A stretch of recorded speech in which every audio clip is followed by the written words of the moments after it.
I came home from work exhausted and turned on the light. I screamed in horror.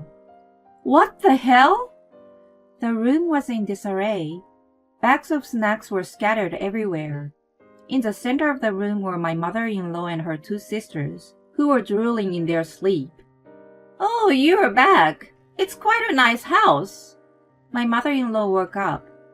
Give me a break. What do you think you're doing? I screamed in anguish, and she clapped her hands and smiled at me. We're going to live here from now on.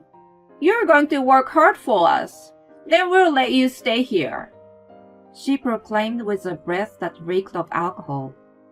Her sisters were smirking with a glass of wine in their hands. It's a little cramped, but we'll manage. It comes with a maid, you know. That's true. By the way, can you make us some snacks?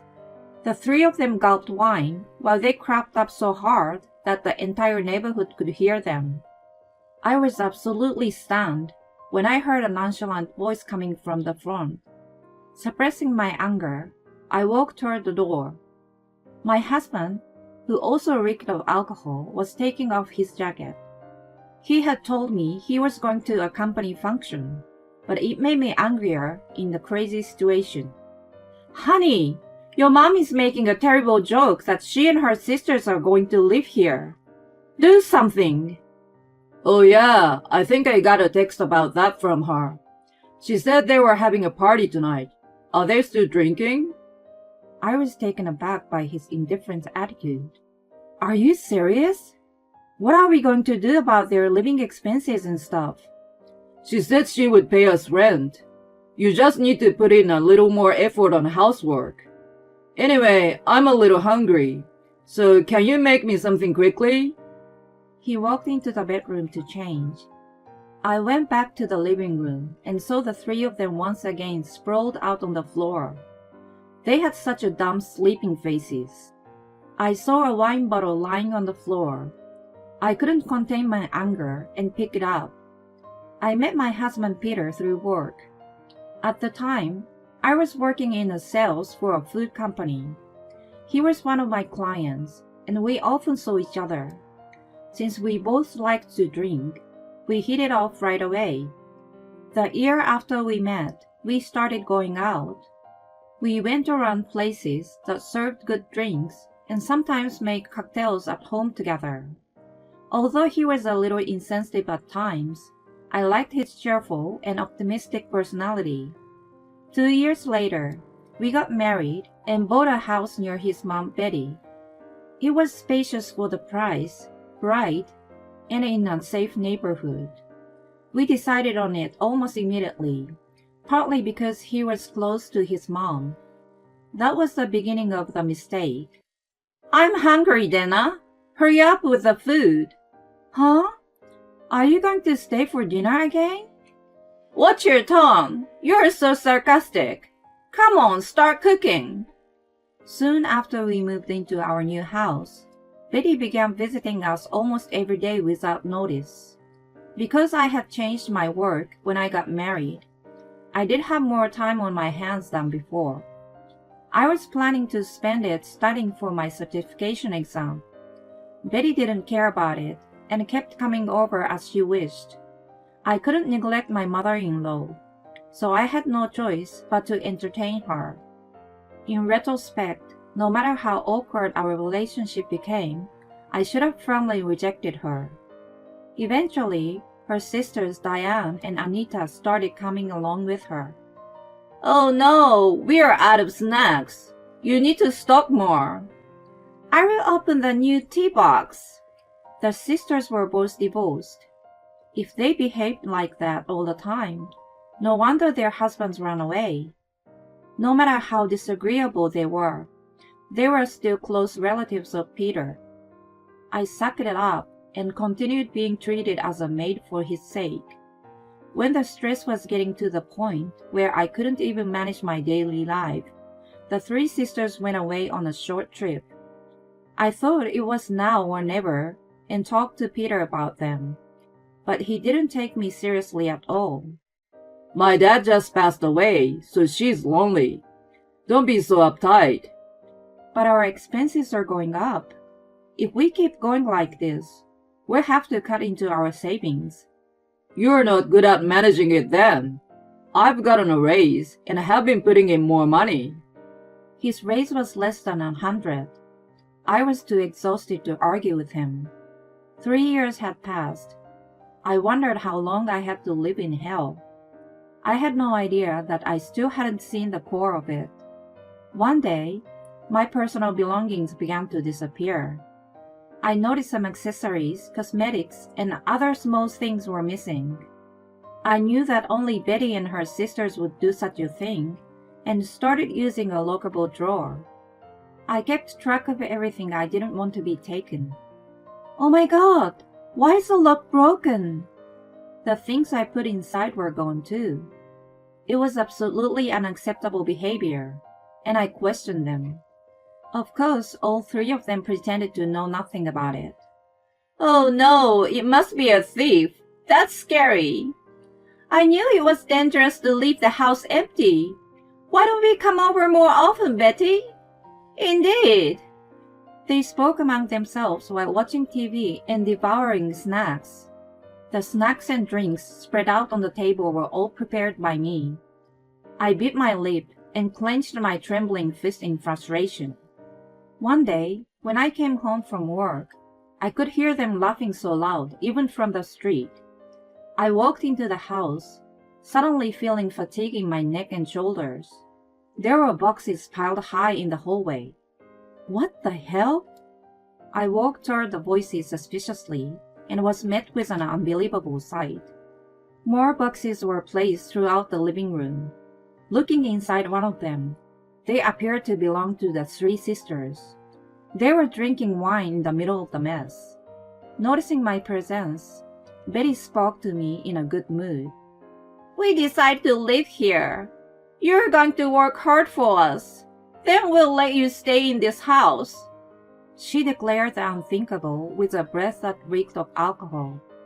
Diane and Anita were smirking with wine glasses in their hands. It's a little cramped, but we'll manage. It comes with a maid, you know. Can you make us some snacks? They laughed so loudly that the neighbors might have complained, and then they gulped the wine. I was absolutely stunned when I heard a nonchalant voice coming from the front door. Suppressing my anger, I walked toward it. Peter, who also reeked of alcohol, was taking off his jacket. He had told me he was going to a company function, but it made me angrier in the crazy situation. Honey, your mom is making a terrible joke that she and her sisters are going to live here. Do something! Oh yeah, I think I got a text about that from her. She said they were having a party tonight. Are they still drinking?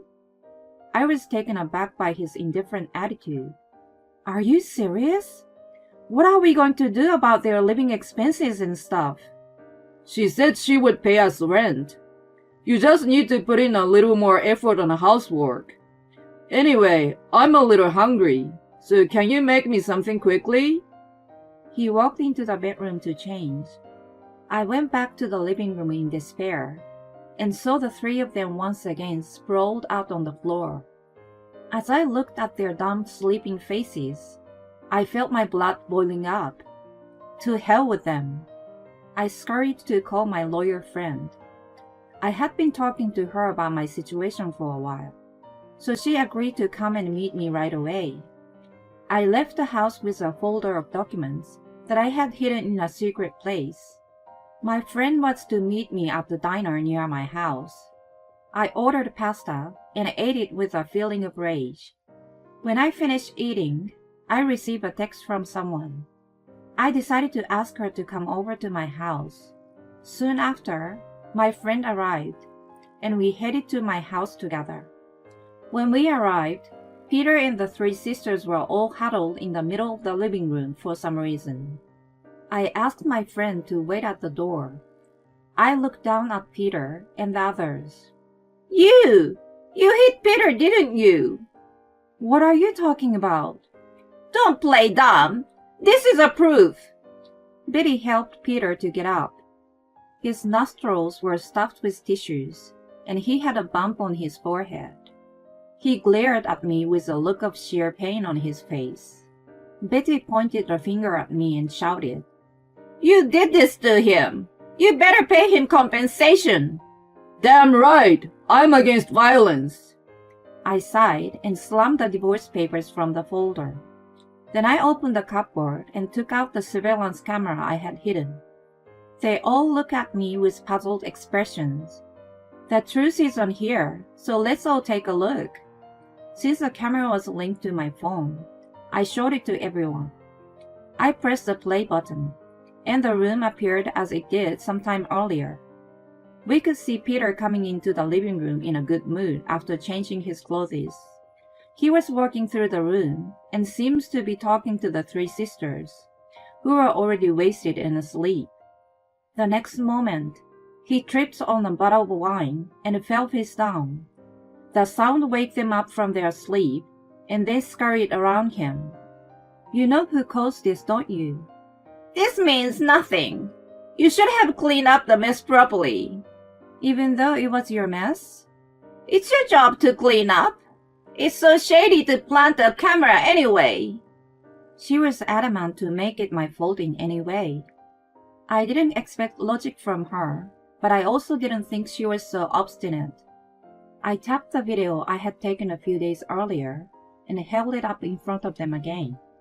It was footage of the time my lock was broken. There I found the sisters breaking it and stealing my things. They seemed to realize that it was indeed a serious matter, and their faces began to turn pale. The reason I set it up was that I wanted to know who was stealing my things. I guess thieves exist closer than you think, right, Betty? Well, that's... Wait a minute. Stealing is indeed a terrible thing to do, but you must have known from the recording that I was injured. You are also a perpetrator for ignoring it. His absurd argument made me laugh. How did I end up marrying such a man? I would have loved to go back in time and ask myself. I led my friend into the room and presented the divorce papers in front of his face.